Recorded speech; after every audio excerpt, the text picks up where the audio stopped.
দেওয়ানবাগের গেটের উপরে দাঁড়িয়ে কারো সাহস হয়নি ভাঙার, কিন্তু একজন লোকই সবাইকে অবাক করে দিল। দেখেন, তার দেখা দেখে আরো কয়েকজন এই দেওয়ানবাগের গেট কিভাবে ভাঙল, সব বিস্তারিত আজকে আমাদের ভিডিওতে পাবেন। হাতের দিয়ে সহজে ভাঙা যাবে না এটা জানা কথা, তবুও মানুষ উৎসাহিত হয়ে আনন্দিতভাবে এটা ভাঙলো কিছুটা। জানা যায় এটা অনেক মজবুত।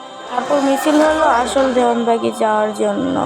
এই মিছিলে আমিও সামিল ছিলাম, কিন্তু যাওয়ার পরেও কোনো লাভ হয়ে ওঠেনি আমাদের। দেওয়ানবাগি ভক্তরা হাতে মরিচের গুঁড়া এবং নানা ধরনের জিনিস দিয়ে আক্রমণ করলো। আরো অনেকটা লম্বা কাহিনী আছে, কিন্তু এতটুকু কাহিনী বলার মতো সময় কিন্তু হয়ে উঠবে না। যাই হোক, মারামারির এক পর্যায়ে আর্মিরা এসে মারামারি থামায়। তারপরের দিন একটি বেকু আনা হয়, কিন্তু এই বেকু দিয়েও কোনো লাভ হয়ে ওঠেনি, শুধুমাত্র উপরের টাইলসগুলোই পড়লো।